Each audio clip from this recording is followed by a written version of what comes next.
I'm so excited to be with you today. We've talked about this for a long time. I told you about this idea. Oh my gosh, I want to say maybe in February. I remember I was nervous to share with you guys, and I was excited that y'all were on board, and now we're here. You're my very first guest. I'm excited. And me too. I'm so excited, and I'm so honored that you get to be a part of this journey with me. For our listeners, Miss Schrader knows a little bit of the backstory, but I do want to share the purpose behind the podcast and just a little bit of my thoughts on why I wanted to do this in the first place. You and I have the opportunity to have conversations with so many people throughout our days, and so many times we think, if people only knew that about that someone. We work so hard that we don't take the time to get to know people. And so my hope is that with this podcast, we get to know people, we can relate to people, and most importantly, maybe get to love people a little bit more and even forgive people easier when times get tough. So I want this interview to be fun. Just have a little girl time together. Just really super excited to get to know you more, even though we work together on a daily basis. Are you ready? I'm ready. You ready? She doesn't know the questions. She asked me for the questions a couple of times, but I really wanted to be genuine. So I just also look like how nervous you are about this. I'm a little nervous. It's the first one, but it's gonna be fun. Don't be nervous. You know, this is just about you. Yeah. This is just about you. All right, here we go. This is all about Miss Kayla Schrader, and we're just gonna talk it out with Miss Olmos. Before we begin with the questions, I want to tell you some questions might be a little funny. Some questions might be a little more serious. Please know that I only want you to answer questions that you're comfortable with. If you want to skip over a question, just tell me pass, or I don't want to answer that, and I will jump right over that question. So here we go. You and I have talked about your family in the last year and almost 2 years that we've been working closely together. You told me a lot about them, but I just wanted to know more. Let's start with your family. Tell me about your parents. Tell me about your husband, your kids, and your mom, just everything. Okay. Well, that's going to be a long one. I'll start with my parents because I guess that's where it all began. I was born and raised here in Spearman, born at our hospital.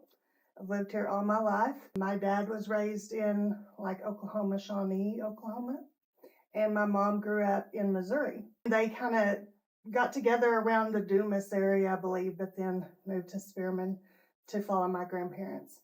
And so we've lived here all my life. I was raised with an older brother and an older sister. We grew up in a little house just a couple of blocks from the school on Townsend Street. And the house is still there, and yeah. And so I would walk to school every day from that house and lived with my siblings there until I was about a freshman in high school. And then we moved out to the house that's a couple of miles out on the Gruber Highway, where my mom still resides today.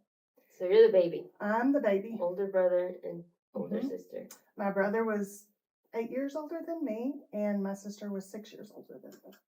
And so they were both, by the time we moved out to the place where my mom is now, they were both at college. And so I was kind of like an only child through my high school career here at Spearman. I had my grandparents. I was fortunate enough to have both of my grandparents on my mother's side living right next door at that time. So I had them right across the way and lived out there all through my high school year. And then, of course, married Dawn in 91, I believe, and then had 2 kids after our marriage. And Blaine was born in 92, and then I had Brock in 1996. So both of the boys are grown now, married on their own, so we're empty nesters and going through that process. Living life. No grandkids, but we're hopeful soon and one day. I hope so. I hope so too. You told me about your brother. You lost your brother. I did. How long ago was that? That was in 2004. He was 42 at the time. I was in my 30s and young for his age, but he and my dad both we tracked back to had gotten diagnosed with cancer. Not at the same time, but we came to learn that they probably got it at the same time. We caught my dad's cancer a little quicker than my brothers. So my dad, they both had colon cancer. My dad was able to have a surgery, go through chemo, that whole process, and recover, and I guess you'd say remission from that. My brother, we didn't find his until, because he was so young, we didn't know what was going on, but found his a year later. And by the time they found his, it was already gone to other places. And so he died at the age of 42. So young. That is so young. One thing that I find super interesting is you've told me before, your dad had an accident before you were even born. No, my parents weren't even married. Oh, your parents weren't even married. No. Tell us about that. Yeah, he was like 21, I believe, when it happened. They were, I may tell the story a little bit wrong, but they were dating at the time, maybe even not together. I can't remember exactly, but he worked in Dumas he was a butcher, a meat factory. I don't know what they called it then, but he butchered meat and got his arm stuck in a meat grinder. And so it was an electric meat grinder, and it happened to be his right arm. And so he couldn't get to the switch to kill the machine in time. And so he lost most of his right arm when he was 21. So they married, and you were raised with? Yes. A dad. And I really didn't know any different. I mean, I would have instances where people would say, "What's wrong with your dad?" And I'm like, "I don't know. What's wrong with my dad?" So. That's all you knew. But, yeah. Mm-hmm. You told me a funny story that your dad would play jokes. Yes, he would. Sorry. No. Just going down memory lane. He was a really fun dad. He would, as we were walking down the street or something, he would lean up against the wall with his arm that he didn't have, and he would stop people and say, "Hey, will you help me get my arm out of the wall? My arm's stuck." And then he would pull away, and they would be like, "Oh my gosh," and he would just laugh and laugh. We had fun stories about even growing up. We were taught hard lessons about loading the dishwasher and tying our shoes and things like that with one arm, because my mom, wanted us to see the significance of the things that he had to go through that we took for granted. Mm-hmm. Mm-hmm. That's so sweet. That's so sweet. I will say too, he was a paint contractor. So he painted a lot of the houses here in Spearman. My granddad was a building contractor, so he would build them. My dad would paint, and he did that all with one arm. And he was amazing. That is amazing. Such a legacy. Yeah. That he left. I love to hear that and learn about that. So your parents were married all until your dad passed, and your mom has not remarried? No. Since, you told me that. No. She's like, not dating is not. She went on one date, I think, and she went on a friend. Oh, friend. As a friend, acquaintance with a man, but that was not for her. She loved your dad. And she was just lonely, and it was somebody to do something with at the time, and just went on one, and no, that was not for her.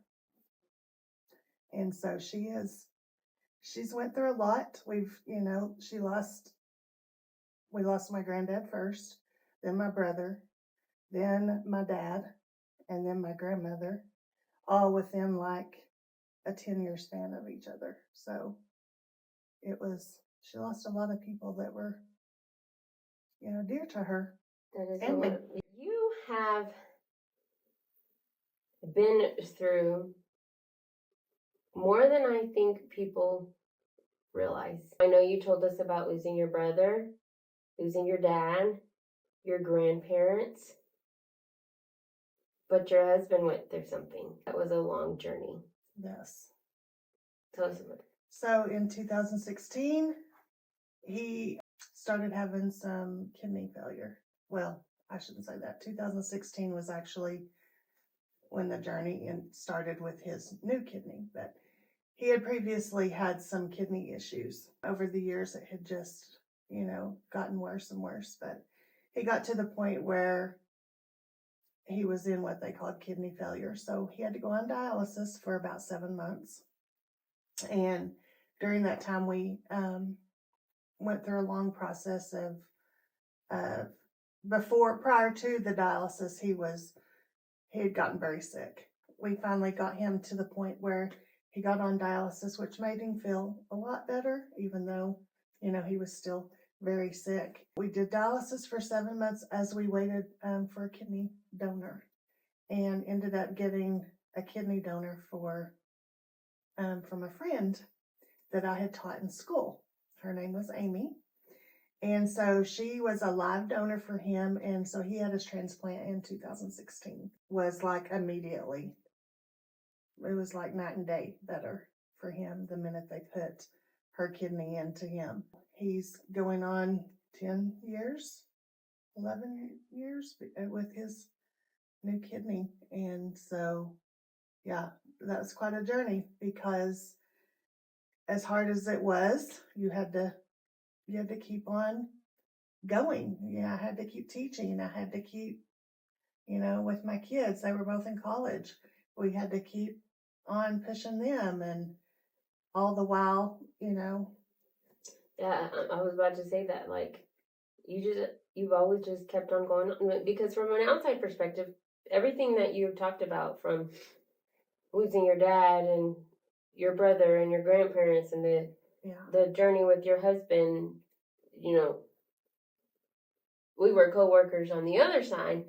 I had no idea, really, that you were going through any of that. You just showed up and did. What gives you strength? I don't know. Faith. I learned a lot through that time. I journaled to get me through that time, and I journaled about everything that happened. So I have a journal that takes us through day one to the end. And to go back and read that journal it's amazing to see all the little blessings that you don't catch when you're in the tragedy of it all. But going back and reading it, you see all the blessings that come along the way. I didn't mean to make you cry this much. That's okay. I didn't mean to make you cry this much, but man, it's definitely admiring of everything that you've been through. During that time, I'll have to tell you this story real quick. I don't know if y'all remember, but during that time, you and Mrs. Beck had, one year we had to come up with a word, and y'all had plaques made. It's still in my office, because through all of that came my word, was endurance. I still carry that word to this day. That's awesome. And you endured. Yeah. You really did. So you really did. Think about, because I kind of want to transition from being, sad, thinking about things that make you sad, and not necessarily sad, but things that you've had to just, endure. What has been one of our funniest memories working together? I know we've laughed a lot. Can I share that? I don't know. I think it was a situation that we had, a specific situation that we had to go through, and it was a pretty hard situation, but I got the giggles, because you got the giggles through it all, and at that time I didn't really understand your giggles, and so it was like you left the office and came in my office, and I was like, "What are you doing?" And got in front of my fan. Do you remember this? I got in front of your fan? My fan was on the floor, and you bent down, and you were fanning, you were hot, and then you had to go back into the room, and we were in this situation, and it was just, after it was all over, I think was one of the funniest things that we laughed about. So much. Do you know what situation I'm talking about? I think so, and thank you for now getting my giggles. Yes, I get them now. I'm sure they threw you off at first. Let's talk about Mr. Schrader. Comes time, you said that you were in high school and your siblings were already in college. How did you meet him? Was it love at first sight? I actually did not meet him in high school. You didn't? I was out of school. Okay. I had already been off to college for, I started out at Tech when I graduated from high school here and went to Tech for about a year, maybe a year and a half. And then I transferred to WT for a little bit. And then I moved back home and was finishing school at OPSU. And he had already just graduated from OPSU and started working at a job here. So I was driving back and forth. I worked at the newspaper office at the time, back when they still had a newspaper office on Main Street. And he had a little sports car. And my granddad actually was like, "Hey, Kayla, there's a new guy in town that is driving a sports car. Maybe you need to," he trying to set us up. But so I started noticing his little sports car, and that's kind of how I got to perceive who he was. We had a little run-in at a get-together for couples that my sister and her husband were at, that they had invited me to. And he was there. I won't go into all the details because he will argue. But he was there and didn't give me the impression I wanted. And so I didn't think anything about it. I left. But later on, we were introduced, and I was like, "Oh yeah, I met him." Wasn't interested. But I don't know. It just came back around, and then we ended up talking and gone from there. How many years later? We are on 33 years. Wow. That is awesome. Continuing on a family, you said you want future grandchildren, hopefully sooner than later. Have you thought about what you want your grandbabies to call you? I have, but I haven't come up with anything. Some people don't like to share, so I wonder. I know I'm not going to be Nana because one of my daughter-in-law's mom has already kind of claimed that. Nana. Yes. Okay. I don't want to make you cry, but I'm curious about this question. If I were to meet your dad today, how do you think he would describe you? If I told you, "Tell me about Miss Schrader," what do you think he would say about you? Oh gosh, he doesn't know the adult me. I don't even remember how old I was, my late 30s when he died. Maybe, yeah, my late 30s. So I was teaching school at that time. Of course, I had Blaine and Brock. They were young.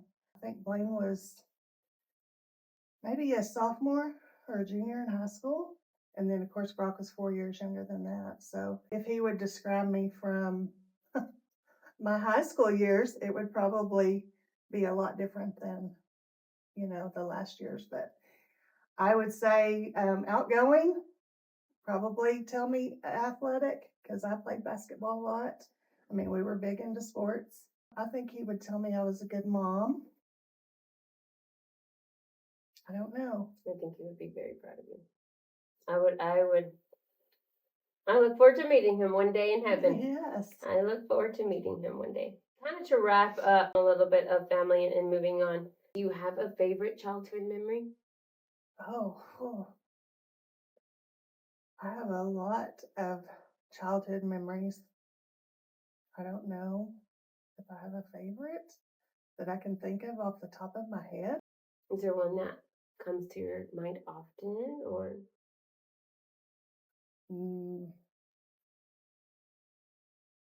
I think maybe I don't know, we used to have a lot of family get-togethers, when we were, of course, younger. Holidays, Christmases, Thanksgivings, where my grandparents were there, my brothers were there, my brother was there, my sister was there.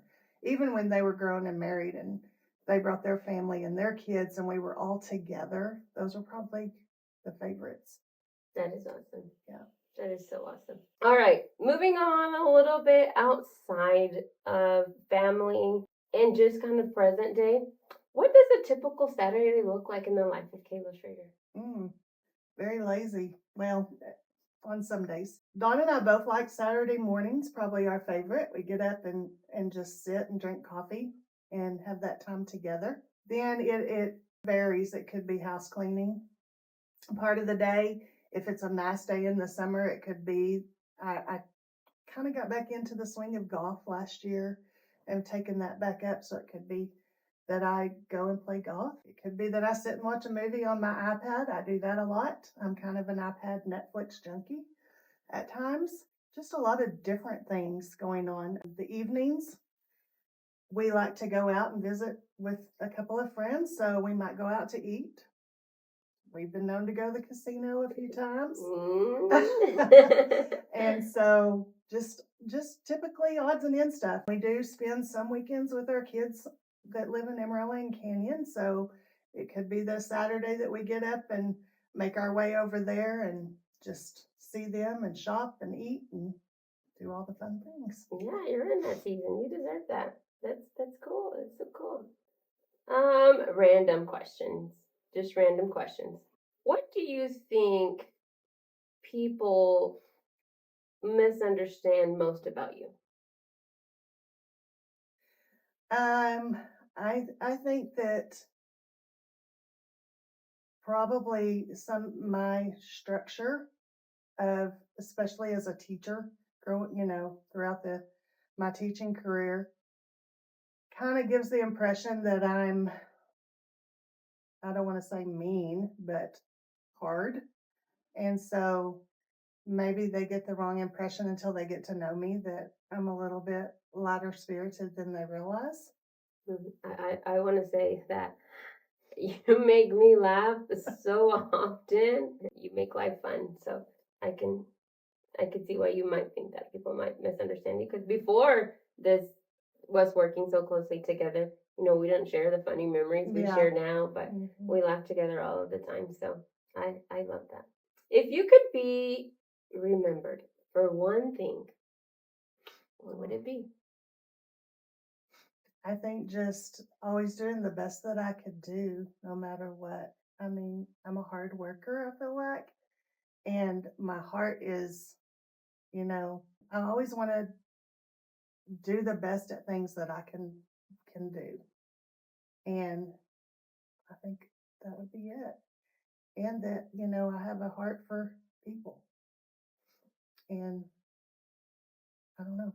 I can attest to that. That's a hard question. You try hard all of the time. Yeah, you try so hard. I am a witness of that. You've told me a little bit of the high school years. We haven't really got into the high school years. And is this going to be a hard pass?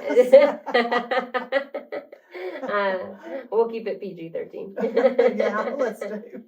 So thinking back, you've just described it that it's been fun and you went out with your friends. It doesn't compare to what we live now, just different things that we talk about, social media and what we used to do, in high school. If you could give your 18-year-old self some advice, what would you tell yourself? Mm-hmm. Probably mind your parents more. Yeah, that's a good one. Show my kids. I don't know. I should have listened a little more. Mm-hmm. I learned some hard lessons the hard way. So, always had to learn the hard way. Oh, that's a good self-reflection and knowing. Have you ever told your parents? Well, I know you. Mm-hmm. I have. I know. They did so. I'm glad you had that opportunity. Yes. And you don't live with, that. And as you get older, like my age and stuff, and your kids get older, they'll start telling you that too. I should have listened when you said this, or you were right, when you said this. Mm-hmm. Yeah. I remember the very first vacation Miguel and I went on that we had kids. We left with a budget in mind. We're like, oh my gosh, we can do whatever. Like day 2, I was like, oh my gosh. I remember texting my parents, thank you for all the vacations y'all took us on and how y'all did it, because it's just, my both of my kids have made that comment about, how did y'all do all this? Like, you just do what you do. You do what you have to do. That's awesome. I have really loved getting to talk to you today. You shared just about you, and I even learned things about you. I know that a lot of questions I ask I kind of already knew because we've been talking, but it's been fun to continue on. We're going to do some what I call rapid fire questions. So these are just easy questions. You're going to get a choice just to get to know you a little bit more. Okay? Favorite type of music? 80s. 80s. Beach or mountains? Mm. Probably mountains, but I like both. You like both. Favorite food? Some of these have changed a little as I've got older, but I'm still a favorite pizza lover. Have you tried the brisket pizza at Salt Salt Light? Have not. Oh, it's so yummy. Dogs or cats? Dogs. Dogs. Favorite type of movie? Horror. Scary. Oh my gosh. I've not seen a scary movie in a long time. Morning person or night owl? Morning. Morning. Definitely. Sweet or sour? Sweet. Sweet. Finish the phrase. The way to my heart is? Probably, I don't know. The way to my heart. Affection. Okay. So what would you say is your love language? Probably definitely physical touch and words of affirmation. Okay. I didn't know that I knew that. Thank you so much for taking the time to talk to me today. Thank you so much for watching and taking time to get to know Miss Schrader a little more. I cannot express how happy I am to be here with you and how really I've had fun. This is our first go around, so be patient as we go on. I hope to be talking to a lot of our staff members, but it's not limited to staff members. We will spread it out to anybody who would love to talk to me and talk it out with me. I cannot wait to share many more with you. On the announcements, I do say, don't forget that we love you, and I'll see you around. I am going to tell you, we will see you around, and don't forget that we love because He loved us first. Until next time.